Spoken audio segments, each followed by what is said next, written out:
Kerusakan fungsi hutan hingga deforestasi diduga jadi beberapa pemicu longsor dan banjir bandang di Sumatera. Lalu bagaimana langkah menyikapinya kita bahas lebih dalam bersama anggota DPR fraksi Partai Nasdem, daerah pemilihan Aceh 1 Muslim Ayub dan Country Director atau Kepala Greenpeace Indonesia Leonard Simanjuntak. Selamat malam Bapak-Bapak.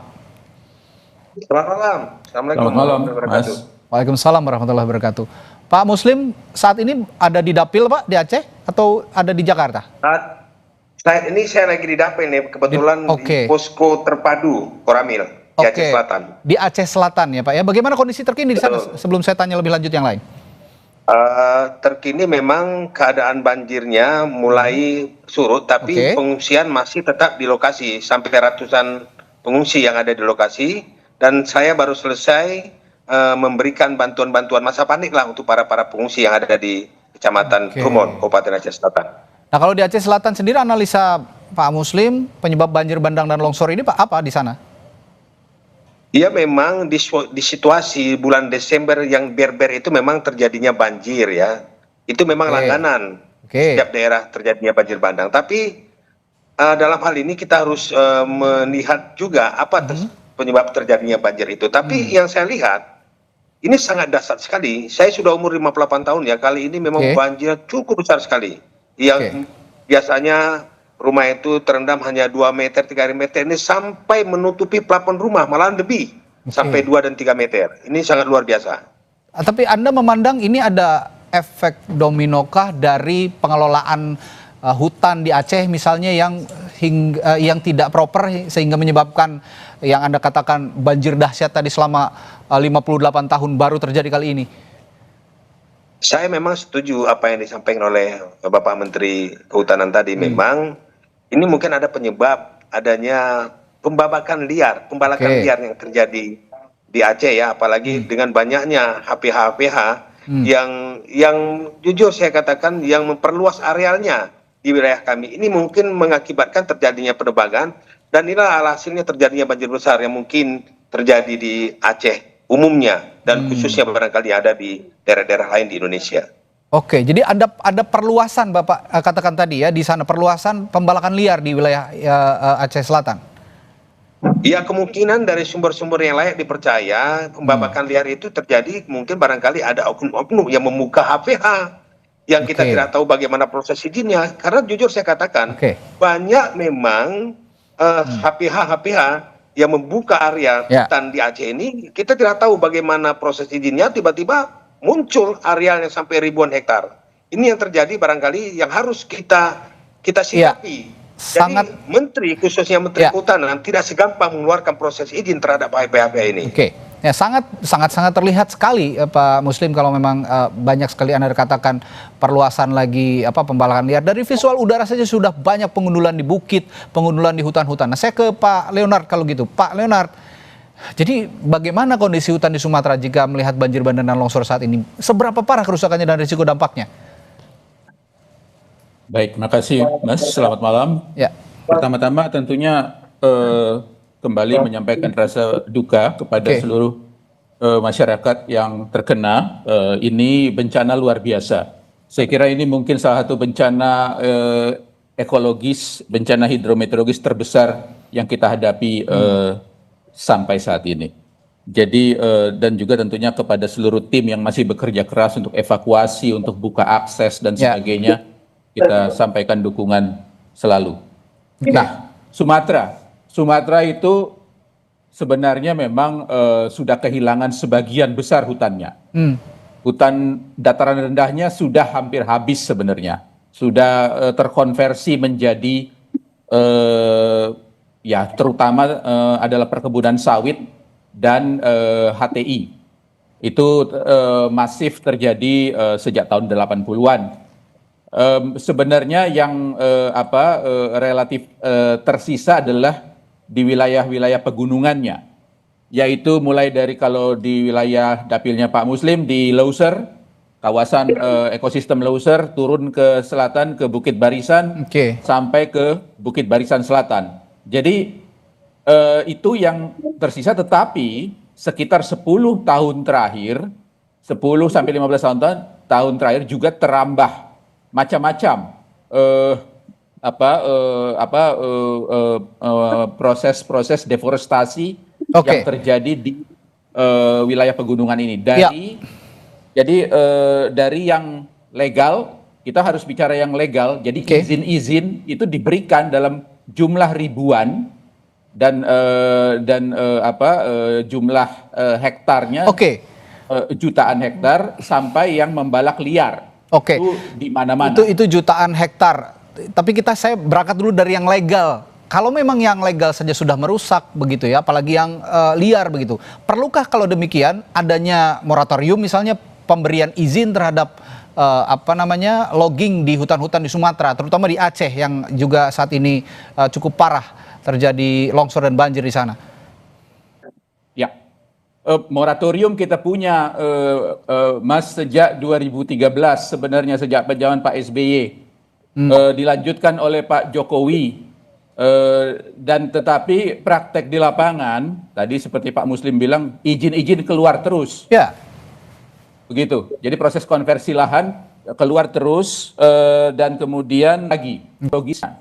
Jadi kapasitas lingkungan menghadapi situasi cuaca ekstrim yang dibawa oleh siklon tropis Senyar ini ambrol.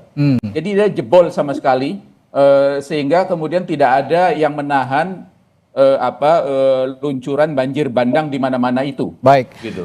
Tanpa bermaksud menuding, Pak Leonard, saya ingin tanyakan, kalau menurut pandangan Anda, siapa aktor utama di balik deforestasi itu? Perkebunan sawitkah? Tambangkah? HGU bermasalah?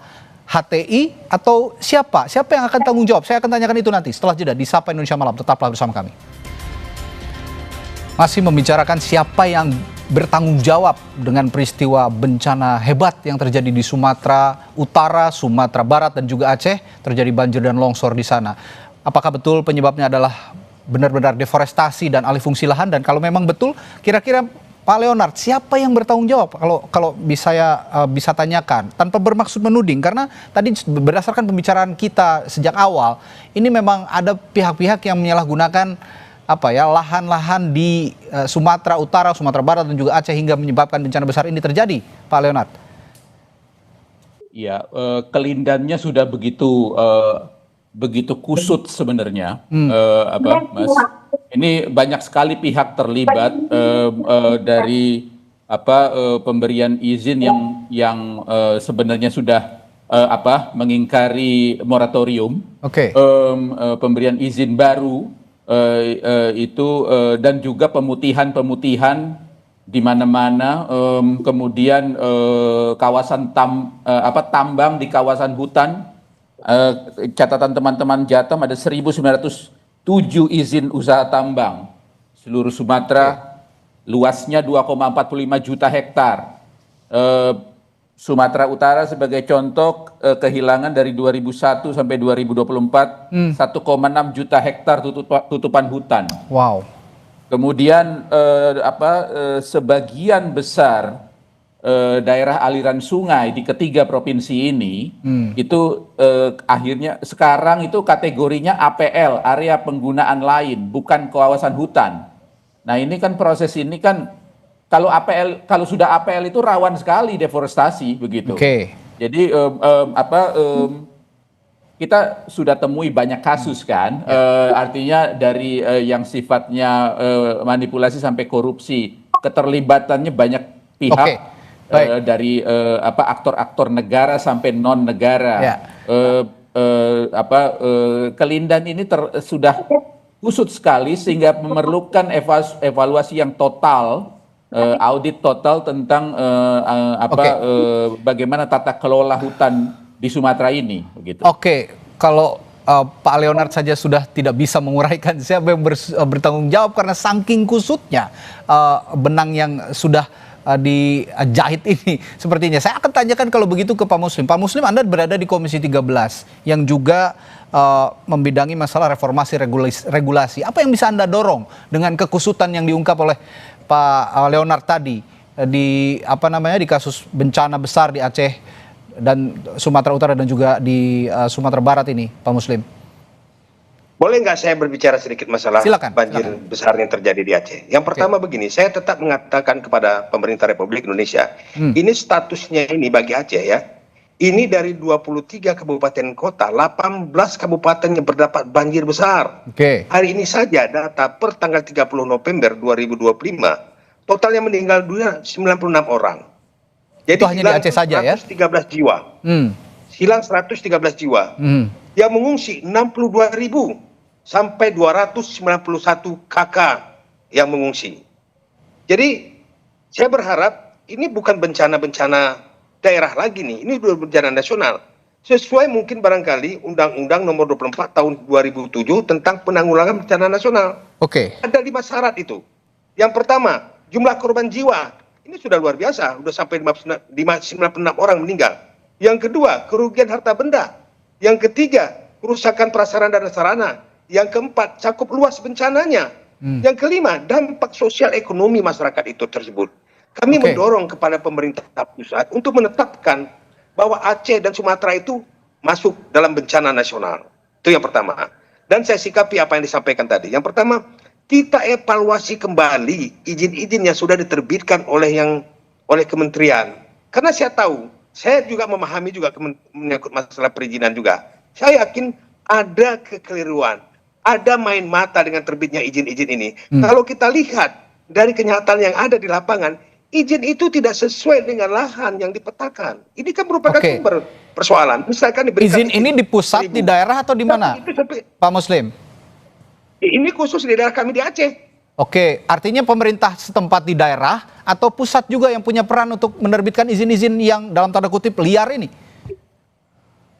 Ini pusat, kalau daerah tidak mungkin mau menerbitkan ini, daerah itu masih memikirkan daerahnya. Jadi dia seorang pimpinan daerah, tidak akan mungkin dia perjualkan daerahnya untuk menghancurkan daerahnya. Ini adalah pusat. Baik. Ini yang harus juga diperhatikan. Dan saya juga dengar ada beberapa proyek nasional juga yang menyebabkan deforestasi. Apakah betul?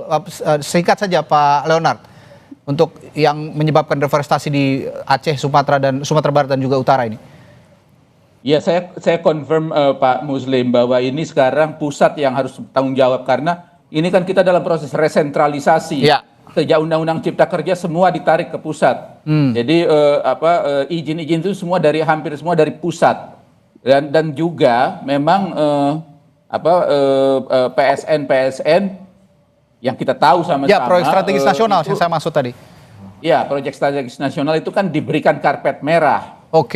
Di mana-mana, artinya environmental safeguard atau perangkat-perangkat perlindungan lingkungan dalam misalnya bentuk AMDAL misalnya itu dilakukan tidak menjadi prioritas. Ini yang diperlukan dari sekarang, aksi tegas dari pemerintah pusat. Kesimpulannya begitu ya, bahwa Pak Muslim dan Pak Leonard sepakat bahwa tidak mungkinlah pemerintah daerah mengorbankan daerahnya sendiri untuk dilanda bencana sedemikian besar. Dan tadi juga Menteri Kehutanan sudah mengatakan harus ada yang dievaluasi, tapi jangan hanya lip service ya. Harus tegas apa tindakan nyata yang harus dilakukan sesegera mungkin agar bencana besar seperti ini tidak terjadi lagi di kemudian hari. Terima kasih Pak Leonard dan juga Pak Muslim telah bergabung bersama kami di Sapa Indonesia Malam. Kita jumpa lain waktu. Sampai jumpa, selamat malam.